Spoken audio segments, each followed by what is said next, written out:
জাতিসংঘ শান্তিরক্ষা মিশনে অংশ নিতে লেবানন যাচ্ছেন বাংলাদেশ সেনাবাহিনীর একটি দল, নৌবাহিনীর একটি দল। এই মুহূর্তে চট্টগ্রাম শাহ আমানত আন্তর্জাতিক বিমানবন্দরে আছেন রিপোর্টার ফেরদৌস লিপি। সরাসরি যাচ্ছে তার কাছে।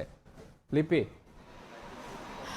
বিমানবন্দরে কিছু আনুষ্ঠানিকতা কিছুক্ষণের মধ্যেই শুরু হবে এবং তারপরে এই ৭৫ জন নৌ সদস্য কিন্তু লেবাননে যে জাতিসংঘের শান্তি মিশন আছে সেখানে উদ্দেশ্যে রওনা দিবেন। এবং আপনারা জানেন যে বাংলাদেশের নৌ সদস্যরা কিন্তু ২০১০ সাল থেকে লেবাননের যে জাতিসংঘের শান্তিরক্ষা মিশন সেখানে কাজ করে যাচ্ছে। এবং আজকে যে দলটি যাবে এখানে ৭৫ জন রয়েছে এবং কিছুক্ষণের মধ্যে একটা আনুষ্ঠানিকতা শুরু হবে বিমানবন্দরে। সেই আনুষ্ঠানিকতা শেষে কিন্তু তারা রওনা দিবেন বাংলাদেশ বিমানে করে। এবং আপনাদেরকে জানাতে চাই, ভূমধ্য সাগরে যে মাল্টিন্যাশনাল মেরিটাইম টাস্কফোর্সের সদস্য হিসাবে কিন্তু একমাত্র বাংলাদেশের যে নৌ যুদ্ধ জাহাজ অবস্থান করছে এবং সেখানে কিন্তু প্রায় এক যুগেরও বেশি সময় ধরে অর্থাৎ প্রায় ১৪ বছর ধরে কিন্তু বাংলাদেশ নৌবাহিনীর যুদ্ধবিধ্বস্ত যে লেবানন গঠন এবং সেখানে যে শান্তি রক্ষা সেই কাজটা করে যাচ্ছে। বিশেষত এই যারা নৌ সদস্যরা যাবেন তারা কিন্তু বাংলাদেশ নৌবাহিনীর যে যুদ্ধজাহাজ সংগ্রাম আছে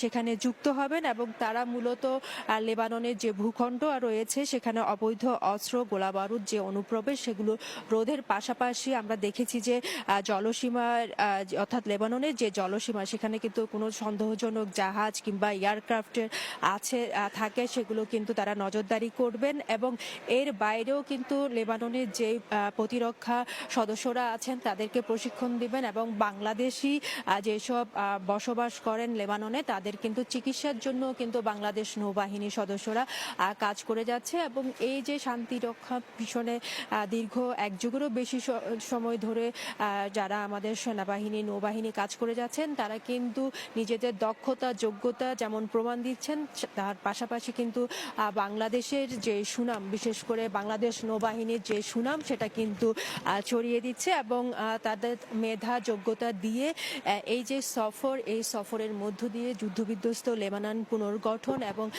যে জলসীমা সহ ভূখণ্ডের যে নিরাপত্তা সেটা রক্ষা করে গৌরবোজ্জ্বল ভূমিকা পালন করবে এমন প্রত্যাশা কিন্তু করা হচ্ছে। এবং কিছুক্ষণের মধ্যে আনুষ্ঠানিকতা শেষে তারা কিন্তু বিমানে করে লেবাননের উদ্দেশ্যে রওনা দিবেন। তো এই ছিল আমার কাছে এখনো পর্যন্ত চট্টগ্রাম শাহ আমানত আন্তর্জাতিক বিমানবন্দর থেকে ৭৫ জন নৌ সদস্য যে লেবাননের উদ্দেশ্যে রওনা দিবে তার সর্বশেষ। সরাসরি যুক্ত ছিলাম চট্টগ্রামে।